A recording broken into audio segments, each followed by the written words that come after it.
Hey Raghunath, tell everyone about our Patreon community. Sure, Kaustubha. The Wisdom of the Sages Patreon community is an incredible online yoga resource.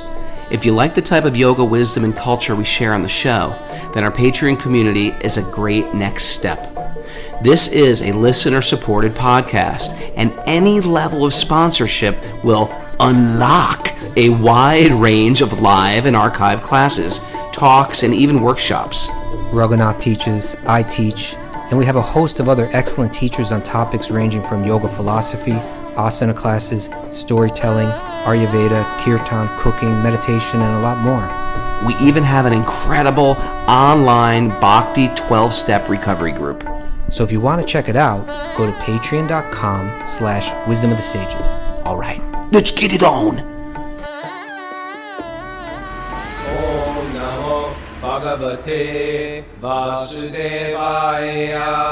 Om Namo Bhagavate Vasudevaya. Om Namo Bhagavate Vasudevaya.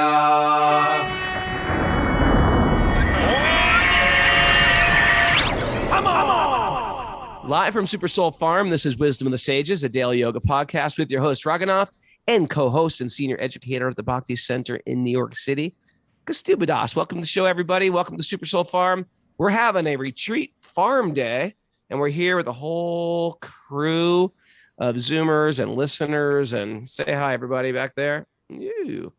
And we are all ready to cut, dig, clean, burn, chop, whatever we got. There's something beautiful about the Sava weekends. Be planted or no, all destruction? Destruction only. Okay. I'm good at destruction. Maintenance and creation, that's my problems. Okay. No, that's our next Sava retreat. We're getting ready for Yogeshwari Cindy Lunsford. We're bringing a whole crew. Me and Cindy are doing a retreat here in a couple of weeks. But it is interview day. But before we start the interview, Mara, our executive producer, do you have any announcements? We have a Bhakti Recovery Group meeting today at 9:30 a.m. All right. Well, some of you regular listeners know that lately I've been having this incredible bromance with a great soul that I met when I was doing my deep Southern tour with Cindy Lunsford. And we went into Atlanta and I met this great soul named Vedasara. And we have the great fortune to have him on the show as our guest. Veda, welcome to the show. Thank you for having me. Veda is one of those guys that, I don't know. I just guess as a competitive human being that I am, I'm just like, he wins. I just can't even compete with this guy. He's just done so much. He does so much. And, you know, I got into Krishna consciousness when I was 22. And for a young man who's surrounded by Maya, and I was in the music scene, I thought, you know what, that's pretty good. I had a spiritual revelation, give up Maya, I'm going to become a monk. He beat me on that one too, Kaustubha. You know when he became a monk, Kaustubha? You know when this kid became a monk? He beat 22 by 17 years. Okay. Veda, you became a monk at age 5. It's quite unbelievable. Kaustubha, before we start, you want to share anything about Veda?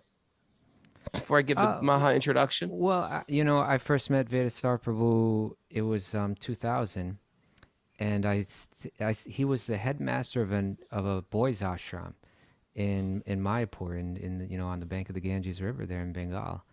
And he was kind of like this, I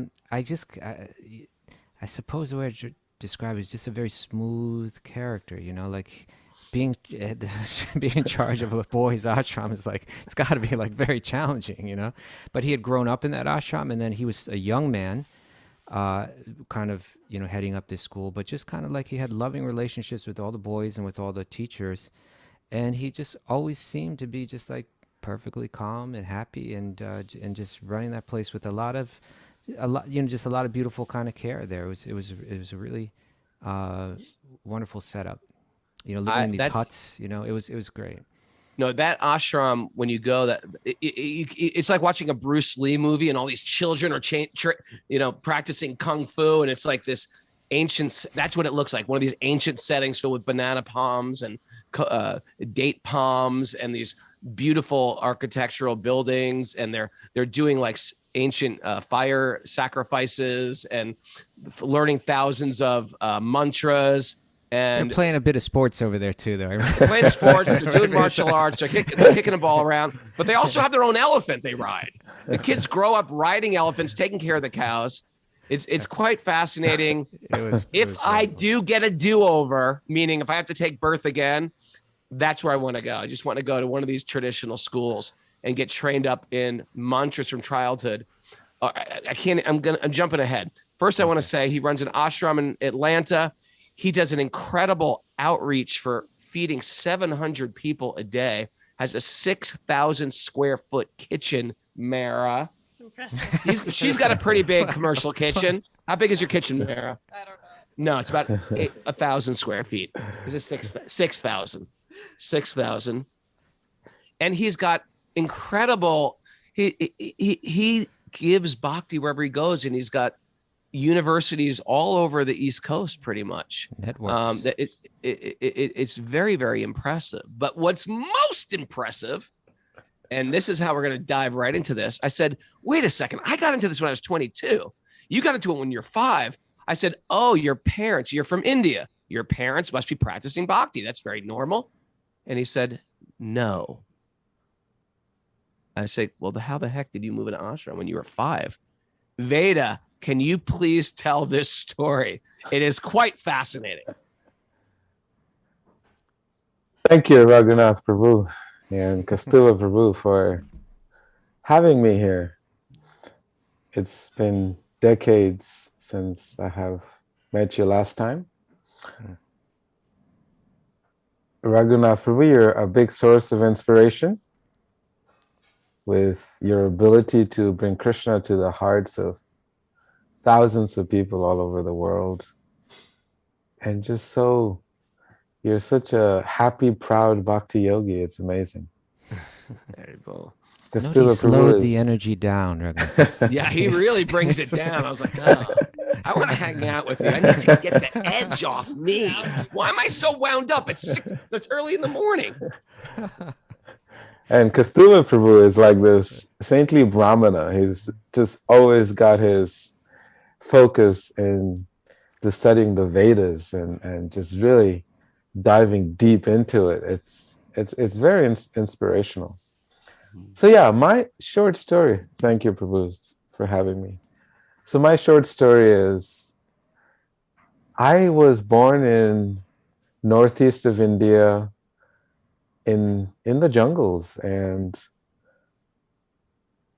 I wasn't sure what I was doing with life. I was just, me and my older brother, who was about 8 years old, we were just roaming around and trying to figure out how to have fun. And we actually got lost as we were having fun, because they don't have roads and they don't have, signs and addresses and mailboxes. So we just were wandering off, playing, and we kind of got lost. You just wandered so far from home that you couldn't find your way back? Yes. Amazing. Yes. And first of all, you're 5 years old. Even if you lived in New York City, like that's the first thing your parents have you do. This is my phone number. Memorize this phone number. Memorize, like when my kids are little. Here's my phone number. This is our address. But even to India today, to get an address, it's sort of like 300 meters south of the, there's no regular addresses south of the, what to speak of in the villages, which me and Kaustubha visited. It's like, there's no address. Now, yes, okay, so you got on a bus. It's so funny you say that, because it reminds me of asking Indians for an address, and they will say, you just keep going straight, and then you'll see a tree. And when you see the tree, you take a left. and then you'll see another tree, and that tree is bigger than the first tree. And there you take a right, No, people don't get this, but this is like village life. And you go into the jungles like that, and that's what it's like. And also another thing I've noticed about Indians, and Kaustubha, you probably mentioned this too, like sometimes when they grow up in that village, they don't know how old they are. Like you'll say, how old are you? And they'll say, about 36. They'll never give an explicit answer, right? Is that true, Veda? Yes, 100%. How old are you? Do you know your age? Forgive me for saying that.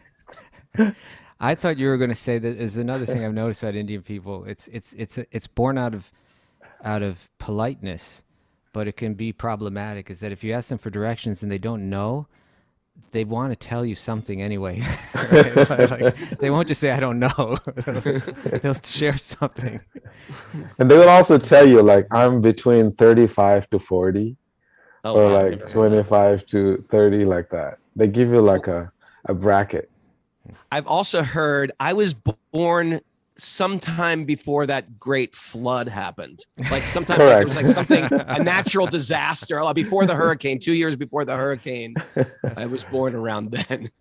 Okay, so continue. You're 5 years old. You got your 8-year-old brother, and you were just playing around, and you got on a bus. Is that true? Yeah, we were just wandering around. I had never seen any paved roads, or we didn't have bicycles or anything like that. So I've never seen like any anything that had any technology involved to it. So we walked and I found some paved roads. We found some paved roads after a long haul, and we just waited to see what happens on this road. And it seemed like for a while we just waited. And then we noticed there was this huge metal box. You've never seen a bus? Never seen a metal box that moves, or a metal box for that matter. And with this big huge lights, and it was extremely loud honking noises. So there's An some animal? I honking. thought it was like a rhinoceros or something. You thought it was a goose or something. It's hard to make sense of those sounds because animals that have pretty distinct sounds, and this honking sounds, in India, behind every bus it says blow your horn. So they just honk way before they get to your destination. That's how they gather people to come to get on the bus. So yeah, it was a pretty frightening experience to get on a bus, and it was packed, like jam packed, because that bus used to only come probably like once a week or so and move people from the villages to their towns, and they would carry stuff, their cargo. And so this bus was filled with, like rice packets and sacks of rice and potatoes and people's vegetables and chickens and ducks, and people had goats and humans, and everybody just gets in together. First time I went to India and I saw a bunch of people on the roof of the bus. And you Yes. understand, this is India in the probably early 80s, which was even New Delhi airport was like, you don't know where you're landing. And to get out of Delhi was just like, where the heck am I? Now it's like very sophisticated. But back then, even the big cities were like, you're going back in time. Yes. So what to speak of the jungle. So you get to this bus. There's got animals on the bus. You're right. You're not going to find this in New York City, Kaustubha. Right? You got animals on the bus, goats on the bus. You're a whole farmer's market is on the bus. People riding the roof. I one time went on a bus in the morning. Sorry, I'm jumping and stealing the whole show here, but I once went on the bus in the morning, and I was wondering why the driver had like 3 chudders or 3 blankets on. It was like 4 a.m. We were going to get a morning parikram to go over downhill, and then I realized the bus had no windshield. Like, this is what we were dealing with in India, like in the 80s. And no windows either. It's just No windows. the frame, and just a frame. So yeah, it was a very interesting continue. Experience. Please, you got on this bus. Yeah, we kept going on this bus. The cool part of the excitement in my life at that time was getting on the bus. It's like getting on a roller coaster. I had never been on a roller coaster before. And these roads in the mountains, they're just like filled with potholes. Yeah. So they don't have, like, the roads are primarily not paved. So you're just constantly swerving and jerking and just tossing and turning up and down through these roads. It was amazing. I had a blast.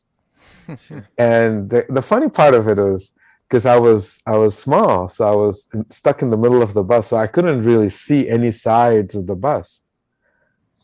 And often when they used to go through the bumps and people would move, and you would actually be able to catch some fresh air through those moving people. So it was a lot of fun. And where did it take you? Where did it take you? It seemed like a long drive. It was a long ride. And we ended up at a station in northeast of India called Guwahati. Guwahati, there was a station, a big, massive train station that I've never seen so many people. And there are lights everywhere, big, huge high rises. And there were like cows in the middle of the street that I've never seen cows in the streets because I'm used to cows in the pasture. jungle. Right? Yeah. And so it was very, very, very, I was completely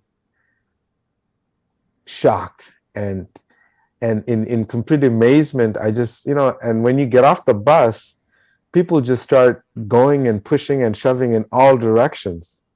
So you actually can't keep sense of your direction because I'm kind of small and I have no idea where we're going anyways. You're 5 years old. Your leader is an 8-year-old. The guy guiding you is an 8-year-old who also knows nothing. Yeah, so we just kept getting pushed around in all different directions. And we ended up getting pushed and pushed all the way to a train station. So that's how we ended up. We just kept following wherever the people were going, wherever we were getting shoved. We just kept going in that direction. I guess a lot of people from the bus are transferring to the train and you just got swept up in it. Yes. They had trains, auto rickshaws. I mean, were you guys crying? I mean, I've gotten lost in like ShopRite when I was 5 years old and I would just start crying. And my mother would make an announcement with a lady, there's a young small boy missing. Like, was there a fear or was it just adventure? For me, I was holding on to dear life. I was holding on to my brother's clothes and his arms and like making sure we don't get separated. I didn't mind getting lost, but as long as we were together, because he was my anchor, I wanted to make sure that I was connected to him. So by the way, I succeeded. By the way, Sherry on the message board just wrote, like, this reminds me of the movie Lion. Have you ever heard that movie? It's about a boy who gets lost in India. It was probably a very common thing just to get lost. It's not like they have all these rules. Like, I can't leave my 8-year-old in the car and go to the bank. That's illegal. You can't leave kids out to play. But in the old days and in the village life, that's just sort of like, you figure things out. Kids get lost. That's part of like life. That must have been a massive part of, village life.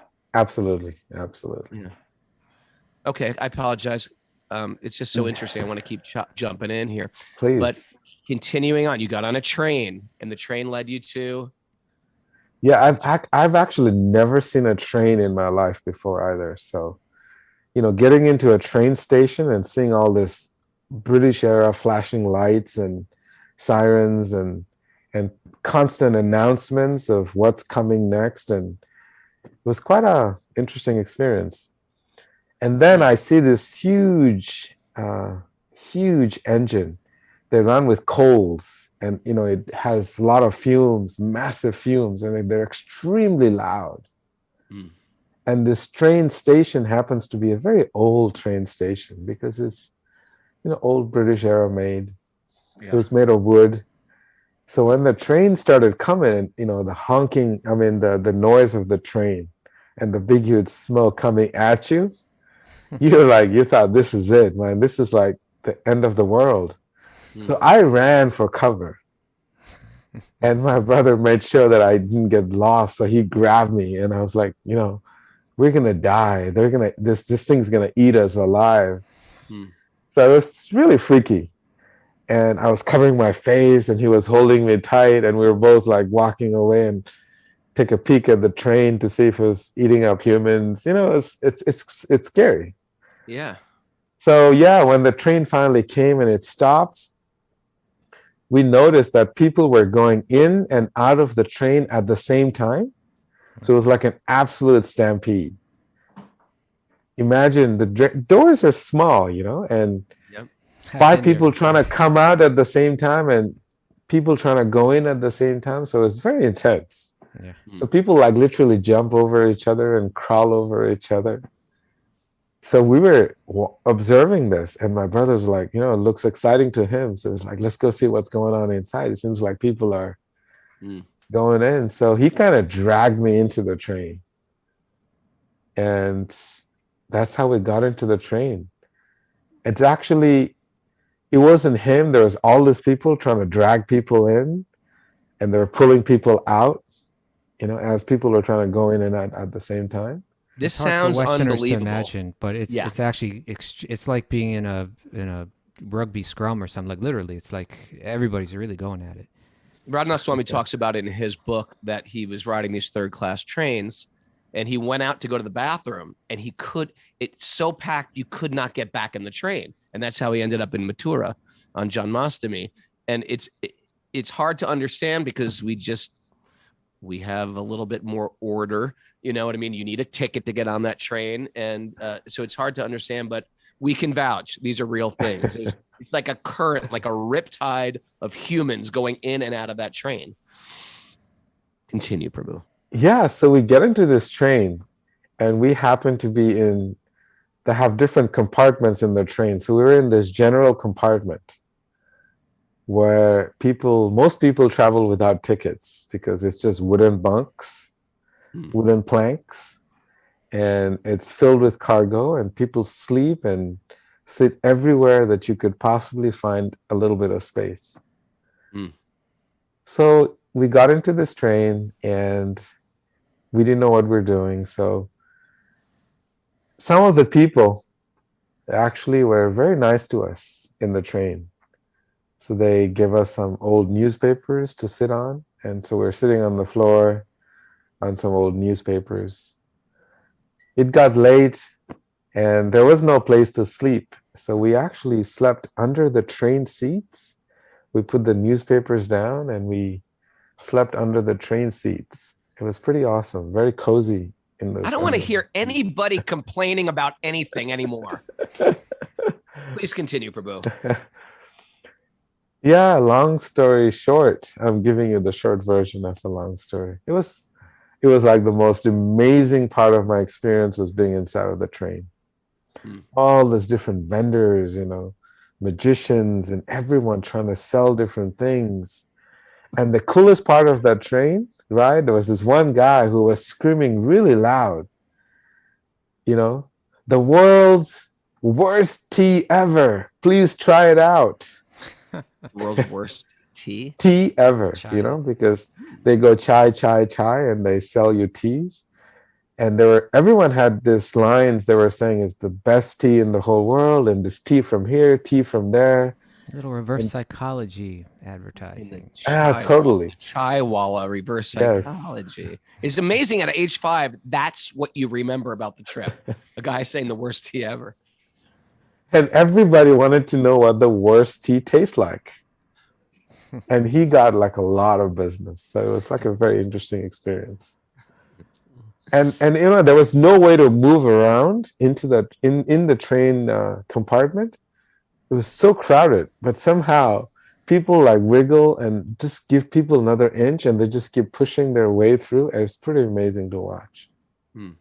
Okay, so on the train, where did that So lead we you? got hungry. We got hungry after, I think, it felt like days. And people used to give us some handouts, some food to eat when we were in the train because we were little kids. And it looked like we were lost. So after, it almost felt like we were there for 2 days. These trains, they stop in the middle of nowhere for long periods of time. So one morning, it seemed like it was morning. And we were hungry. So I asked my brother if we could get off the train and grab something to eat because we were not getting any more handouts, So we got off the train station. We had a little small bag with us, a change of clothes. And my brother had stolen 20 rupees from my father's pocket. So we had some money. And so we got off the train. It was early in the morning and we were trying to grab some bananas and some bread. And as we got off the train, and the train just took off because it was a very small train station. And that train station happened to be Navadvip train station. Unbelievable. In Navadvip, if you're listening to the show and you're new to this, Navadvip's a holy place in Bengal, which is, 1,000 miles from Assam, which is your home state. That is unbelievable that you end up, out of all places, a holy place, a very holy place for bhakti A yoga, very remote holy place for that matter. very remote holy place. Like, An I didn't even know there were trains there. To know. Yeah.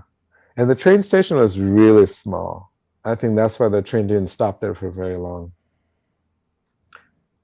So yeah, we were stranded. We were lost. So we just waited to see what was going to happen, what the world was going to place in our lap. So the sun rose and we got out of the train station, because there was one guy in the train station. He said, we should not go out too early in the morning because something could happen to us. So we said, okay. So we just stayed in the train station till it got sun, light out. And then we walked out of the train station and we were wandering around and seeing what was happening. It was very crowded in terms of the tea shops. In terms of where I come from, it was crowded. There's a lot of tea shops everywhere and rickshaws, and from a long distance, I saw something that I had never seen in my life. It was a ghost that my grandmother told us about. And It now, was- Raghunath, you got Raghunath. You got me hooked here. You saw a ghost. Where are we going with this? So when we were little kids in the villages, and if we were out a little too late, so grandmother used to tell us stories of ghosts. They're tall, white, and they have no hair, and they look red, and they wear this kind of robes, and they eat little babies. Oh, So- thanks, Grandma, for that little. So you have to watch out for them. So whenever it got dark, we would always be afraid of ghosts. So we would run into the house. Made sure that we went to bed early. So as we were walking in the streets of this little town, and from a distance, we see this tall, I think it was about 6'4" or 6'6", tall, huge German Ghost? monk. Oh, A German ghost. That's where we're going with this. Okay. So you saw a monk that you thought was a ghost because you've never seen a white person. Never seen a white person in my life, and never someone so tall. You know, we come from Indians are pretty short people. I mean, like 5'5", 5'7", you know. Yeah. And you have someone who's like 6'5" or 6'6", and he was wearing this bright orange robes, like bright bed sheets, completely like no borders, and long arms. So he kept walking towards us in our direction, and we were going in his direction, and I held my brother's hand. Here it was, the ghost. And here it is. And in my mind, I was thinking, This is it. this is the result of not listening to our parents. This is it. This is what was going to happen. And she predicted it. And this is what was going to happen. This was end of life. Big So time. I tried to run in the opposite direction. My brother grabbed a hold of my hand and he wouldn't let me run. He was like, he literally thought that our grandmother possibly wasn't really speaking the truth, and he really wanted to see if it was really truly a ghost and was going to eat little babies. So he pulled me over to the side, and we were hiding behind a big tree, and we were like peeking to see if he was eating the little kids that was going with their parents and on rickshaws. And he was telling me that he noticed that this ghost actually wasn't eating little kids who were with their parents. They had guardians, like they were with their parents or with their uncles or with their mothers. And there were no kids who were just wandering around by themselves. And we were the only two. So we thought this was it. So anyway, we just waited, and my fear, I just couldn't look. My brother, he just kept looking. And this monk, he looked at my brother, was like, this is weird. No one acts like this when they see me. Who are these kids? So out of his curiosity, he grabbed a hold of my brother to find out like what's going on. And so my brother looked at him like completely dazed, and I was like, no. I was screaming, throwing a fit, like crying for my life, you know. And my brother kept saying, no, no, no, he's not going to eat us. So anyway, long story short, he put us on this rickshaw with him, and I refused to sit on close to him. So I tried to sit next to my brother, but I was too small, worrying that I was going to fall off the rickshaw. He just grabbed me, picked me up, and put me on his lap, and I was freaked out. I mean, he wasn't kidnapping you. He asked if your parents were your parents. You told them you were lost or something. We didn't know how to communicate because we didn't know the language, Oh, wow. but he could tell that we were lost Right. because we didn't know where we were coming from. We didn't have an address, You didn't know English. and we didn't know English, and we didn't even speak the Bengali language because it was a different dialect. It's a whole Assamese different language. Yeah. So it was interesting how they communicated. I had no idea, and I talked to my brother. He said, "You just vibe it, you know." So he just went with the vibe with. Wow. So he felt comfortable with him. So yeah, he brought us.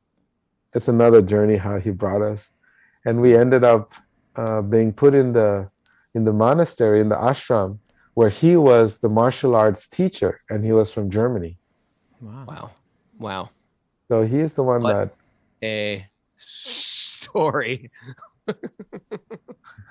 You've written your life story, right? You've written a book, but I haven't published it? published yet. Correct.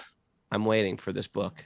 I've got a feeling this is just a small taste of your life, and now what you do is like so amazing. By the way, he went through that school from the age 5 till he graduated.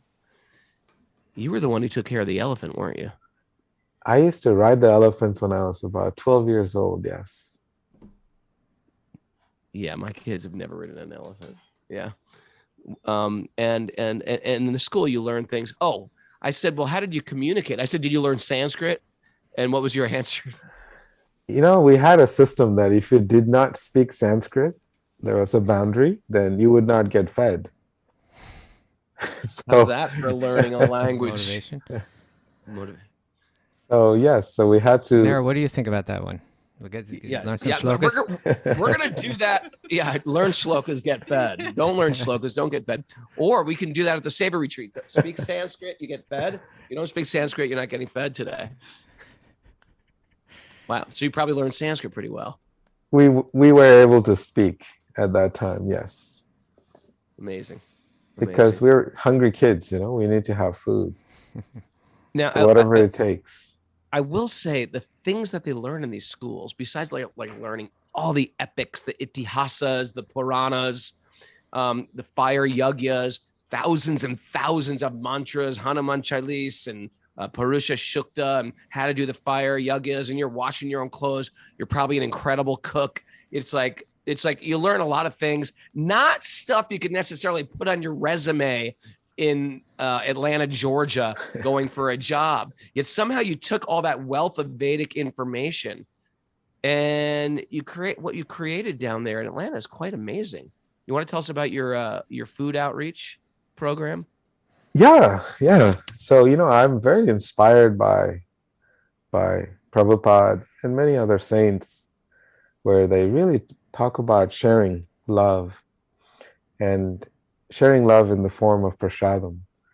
So in Atlanta, we have Food for Lives, where we get volunteers from students from the different universities where we have these clubs, bhakti-yoga clubs. And we create a communication between the people who are unhoused and people who are so-called considered privileged because they go to Georgia Tech and Emory good schools. So the unhoused community in Atlanta, they actually are not all drug addicts. They're actually normal people who are fathers and someone's brothers and someone's sisters and parents. So we have a system where we create students to go and prepare food in our kitchen, and we go downtown and we serve the unhoused people every single day. And we create a channel of communications, because the students are really stressed out in this elite engineering colleges. So they think, the world is coming to an end, and, they're struggling and all of that. And they're having a rough time and nobody cares. And, they got a bad deal.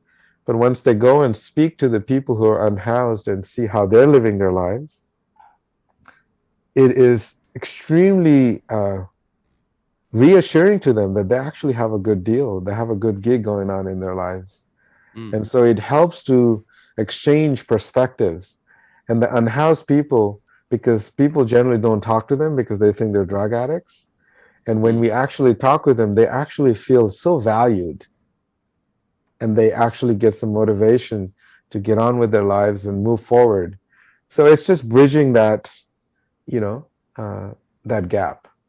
Kaustubha, it's amazing how when you have so much privilege, you have all the food you want, you can go anywhere you want, you can get on any plane, you got credit cards, you can buy a brand new car, and still with all those things, this is like the simple math of spiritual life versus material life. With all those things, you can be incredibly miserable. You can be very just feeling like life is nowhere. But what takes you out of that, and the Bhakti Recovery Group is all into this too. You make you go forward in your evolution by giving love to others, by serving others, by getting out of your own head and getting into the heads of other people's pain, having that empathetic nature. You find your own joy and your own connection, and you realize, God, I got so much. I'm sick of my complaining. I'm a complaining, entitled, blaming mind. I would love to hear Veda's. Kaustubha, what do you think about that first? I'd like just to hear your feedback. Thank you. I will take that to heart, Raghunath, and I will try to Stop complaining, Kaustubha. Veda, what realizations do you get to? I love how you call them the, what did you say? You didn't say homeless. You said unhoused. Unhoused. But sometimes you're right. There is a stigma or a fear of, oh, this person's psychotic or there's a drug addict. Can you tell me about crossing that line and just seeing people as people? Yeah. When we practice bhakti-yoga, part of our training is to understand that God resides in the heart of all living beings. And so once we have that consciousness, it's very easy to interact and communicate with others. It's that when we forget that God resides in everyone's heart, then we put up those barriers. And, one of the things one of the unhoused people told me one time is that you don't understand what it takes for me as a father, as someone's son, an ex-vet, to come out there when I fought for this country, to come out there and beg for food. You don't understand what it takes for me. And I said, wow, thank you. He said, you guys don't even make an eye contact with us when you give something to us. And so it's that understanding that God truly resides in the heart of all living beings. It's like the essential teachings of bhakti that really enables me to see everybody as servants of God, just at different junctions in their lives. It's only a matter of time that we will eventually all turn to spirituality. And we are all seeking that divine spiritual love, that bhakti is something that we are all sincerely seeking. Did you say you give housing as well, or you're giving food, or do you give them both? We give them food, clothing, and we give them books because they all have Bibles, so they want some of our books. So we give them Bhagavad Gitas, and we provide tents for them. People ask for tents. Yeah, that's great. Yeah, I bet the whole process. And who are these students? They're part of your community, or they're part of you're a very empowered yoga teacher yourself. I don't want to I want people to understand that you're a walking treasure chest of Vedic and yogic wisdom. So you have these communities and people flock to you, and just to see your Mara, look at his face. Just to look at his face, like, this guy's evolved. This guy's got like a halo. As soon as he came on the screen, I became calm. My fear went away. I became grounded.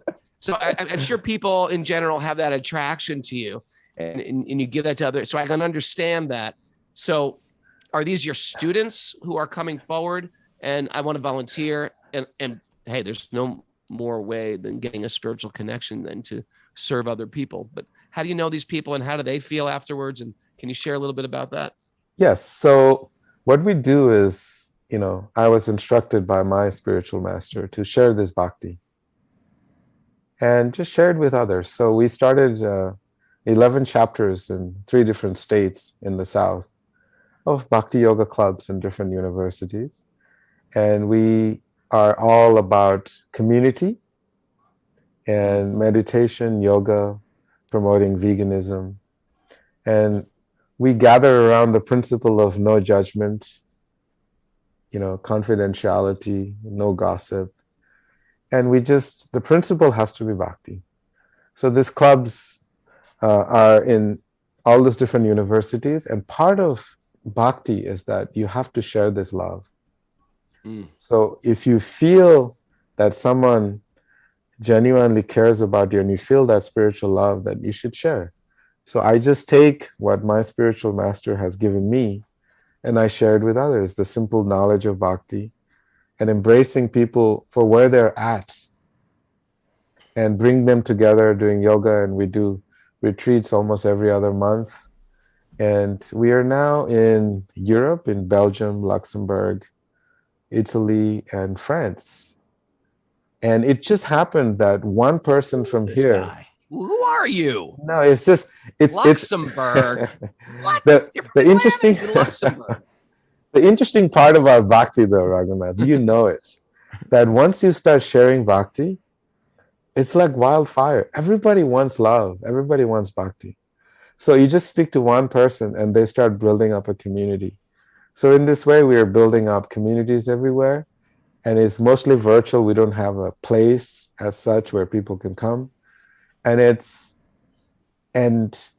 from there, we have actually created another platform where, because there's a lot of addiction in the world and there's a lot of trauma in the world, so we provide a method that was given by, Bhaktivinoda Thakur, the sages in our lineage, and Narottam Das Thakur. They openly talk about their struggles in their lives. So I've created a course to actually go through that process of grieving and healing oneself through the process of self-inquiry and finally culminating in the practice of bhakti. You've created this course. Yes. Can I take that course? No, I'm serious. I'm not joking. Yes. I want to take your course. How can I sign up for your course? It's called CCT, Chitta Cleanse Technique. CCT. Yes. What's the web address? It's chittacleanse.org. Chitta Cleanse. CHITTA? Yes. Chitta Cleanse. Chitta means the subconscious mind. The subconscious mind. Okay. All right. This is good. I believe anything you say. I just want you to know that. I want to be like you. How about that? I just want to put that out there right now. You are my the inspiration. Interesting thing about the bhakti practice is, it's not like a faith-based practice where you just believe, and then when you die, there's going to be a payoff. It is, you're actually you believe because your first step is so comforting. And then your second step is even more comforting. And then all your troubles, it's not like troubles and tribulations go away on a spiritual path. Sometimes who knows what your karma is, but sometimes you get more trouble in your life, but you learn the tools how to deal with them. It's not a faith-based, it's an experience-based spiritual path. And that's the beauty of it. We're not saying you just hold back, you just do all this stuff first. And trust me, there's going to be a jackpot, like some post-dated check, like it's gonna be worth something someday down the future. You trust me. It's not like that. It's experiential, and I believe you, but I love to find all these tools and how to apply this stuff. And where else? How do people find out about you in the university? People are interested in bhakti yoga. It's actually just takes one student, and once they feel loved, once they find that bhakti is the real essence of life. And it's really crazy how the word just spreads like wildfire. I mean, we're on social media more recently now. Like in Atlanta, we're just opening up an ashram here called the Self-Discovery Center, but ashram for all just men who want to be trained in the art of bhakti and live a life in an ashram style for 6 months, 1 month, or just a weekend or a week, and give them an exposure of how bhakti feels like. We're doing the same thing. We're thinking alike. We're doing Ashram Month. It's amazing. Oh, nice. We've both come to this conclusion. You know why? Our theory is this, Veda, is that you and I grew up in ashrams. Yes. You really grew up in it, but I've experienced 6.5 years. Kaustubha, probably how many years, Kaustubha? 10 years in an ashram? Well, 13. Oh, excuse me, Professor. 13. That's double me. That's pretty impressive. But the point is, and when we look back at our lives, we think those are the greatest times of our life. I'm sure it's safe to say, but they're also the sort of the kookiest times of our life too. It was like you meet crazy people, you have crazy experiences, you do things you probably never do again.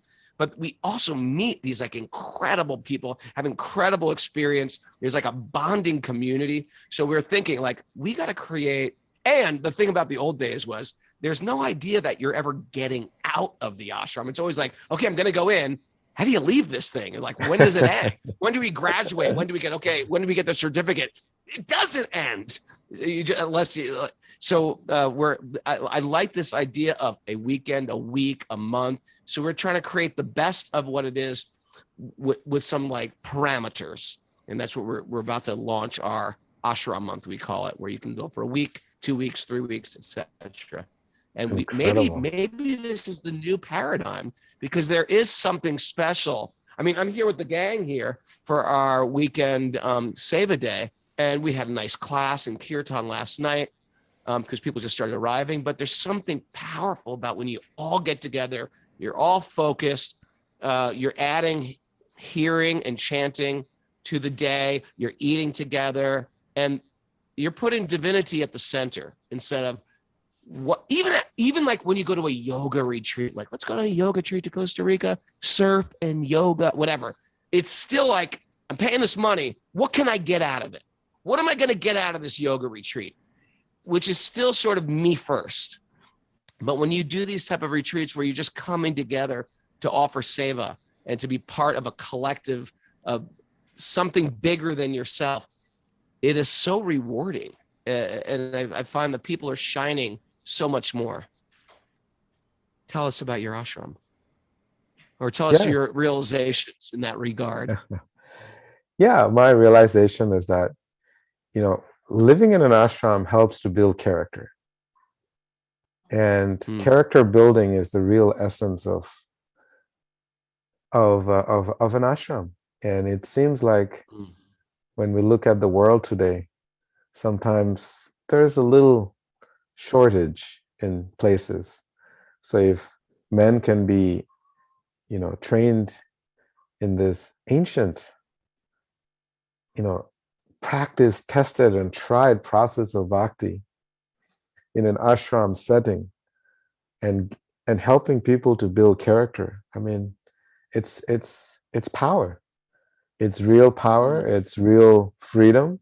It's real sense of community. It's a place for healing. It's a place of growth. It's a place of transcendence. It's a place where there is no boundaries to your spiritual growth. Well, and I also, before I forget, I wanted to mention you fed us well. We were only there what seemed like a moment, but you fed us lunch and dinner at Govinda's, and you run this incredible vegan restaurant right in the hearts of Little Five Points. That was the punk area we used to go when we were young and play in Atlanta. But you want to talk about Govinda's and what you do there, and there, because it's much more than a restaurant. I know you guys have, I don't know, is it music night, kirtan night? What can you Yes. explain a little bit about, especially for those local? Yeah, so we have a vegan community kitchen in Little Five Points. So people come and volunteer. We have around 8 full-time volunteers that operate, feed in the unhoused people. So the cafe is also a volunteer-based community kitchen. So people come to volunteer and people pay whatever they want, Wow. and we provide them with very nice, delicious vegan meals. And we just spread the word about seva, because our community is really about seva, sangha, and sadhana. We all do sadhana together, like Raghunath Prabhu has this beautiful reading of Srimad Bhagavatam. This is real sadhana. And doing it together is the sangha. And the seva part is really to go out and provide prasadam meals. So Govinda's Cafe provides a platform for people to come and do seva, and the proceeds go towards feeding the unhoused people and also engaging people in service. How can we support that? I mean, we got a big community here. How can we support what you do? You're feeding like 700 people a day. What's the numbers you got going there? So, in the weekends, we're doing big numbers like that. But during the week, it's about 200, 300 people. But weekends, the numbers go up. And we actually also opened up in Hartford, Connecticut, and Middletown, Connecticut. What? It's going on in the weekends, and it's happening in Charlotte as well, and Athens, Georgia, and in Miami. Just people inspired to just go out, make some prasadam, and feed it to others. What am I doing with my life? Well, it's a perfect example of some people have these minds that just go out in the world like that. And if it's not connected to Krishna, that's connected towards, I don't know, I guess I use that intelligence to make some money and build my reputation but you're using all your talents, all your God-given gifts in a way to, give love, spread love, lift people, feed people. And it's just, a beautiful thing. It's bhakti-yoga in practice. And that's why I really wanted to get you on the show. And on top of that, you're married. You're not a monk. You're married with children. Correct. To an American or to an Yes. Indian? No, she's a country girl from Mississippi. All right. Wow. Yeah, one of the things I notice about bhakti is that really, really gets me moving. Bhakti is really the language of the heart. And when we are truly connected to Krishna in our heart, we are able to share that. And wherever we go, whatever we speak, it carries that energy of love, the energy of bhakti. So that's one of the things I've noticed with, like seeing you. It's been decades since I've seen you.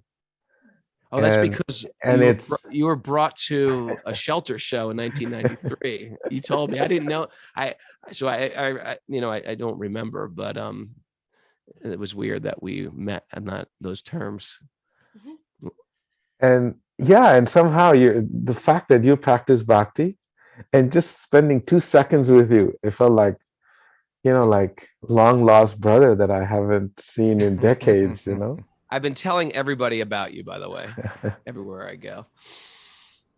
Anyway, Prabhu, I'm so happy you joined us today. We just do this every day.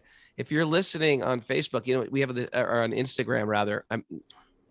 If you're listening on any podcast platform, we do this live on Zoom, and there's got tons of feedback. One of the feedbacks we have, and we'll wrap up the show. Whatever happened to your parents? Like they found you, they didn't find you. Should I drop the bomb? Yes.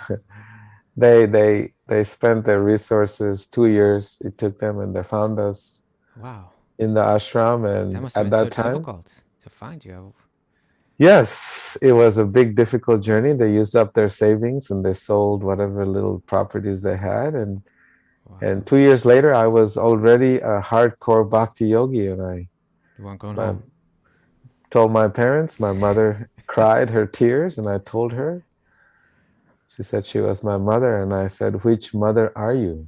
I have had I so tried many that one on my mothers." mother too.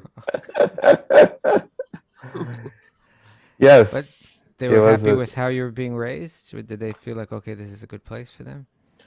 yes. Actually, once they left after the heartbreak, material heartbreak, Hmm. it was the start of their spiritual life. Actually, Wow. they went and they bought all the books, and they wanted to have a spiritual mother and son relationship. Wow. And they knew that it was only possible in eternal mother and son relationship, only possible in the spiritual world. Yeah, so then they bought all these books and they read all these books. They got initiated in Gaudiya Vaishnavism Wow. Okay. by, one of the great saints. And they left the world. She left the world on Radhastami, and he left more recently, about 5 years ago.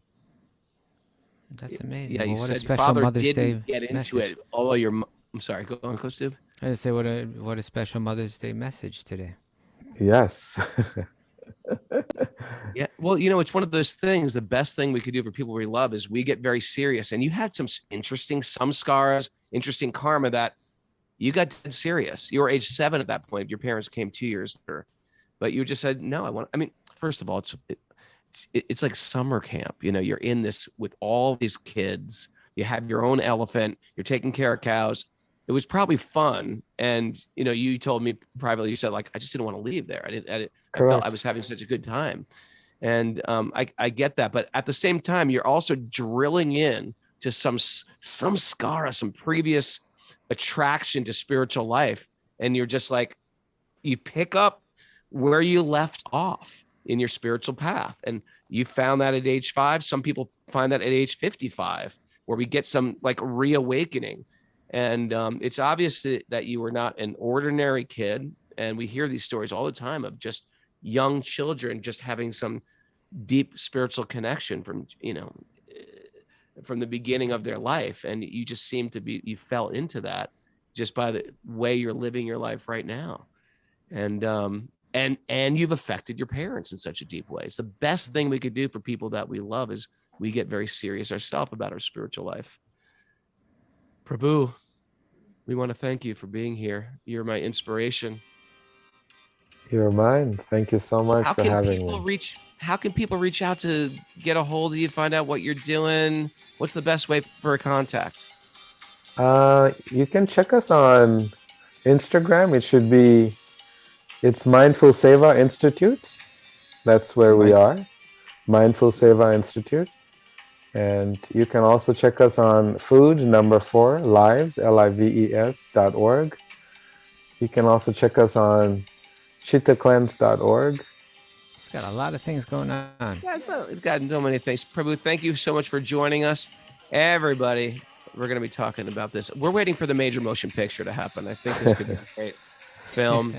Thank everybody. I want to see that scene where he tells his mother, I've had so many mothers. Oh, that's going to be a little tearjerker right there. And everyone starts crying. The mother cries, I cry. Jumps on an elephant, and mother's like, come back. If you want to join us live on Zoom, we've got such a great Zoom community. Email Mara, wisdomofthesages108@gmail.com. If you like what we're doing, tell us your story. We're really interested. Go on an Apple Podcast, write us a review, give us 5 stars. Don't forget about that. And tell us your story, how you got here. And if you like what we're doing, this is a community-supported podcast. Go to patreon.com/wisdomofthesages. That's how we keep this boat floating. I want to thank everybody. And we're back at 6 a.m. tomorrow for diving into the Srimad Bhagavatam. I want to thank everybody who's here for Live for the Seva retreat. Haribol.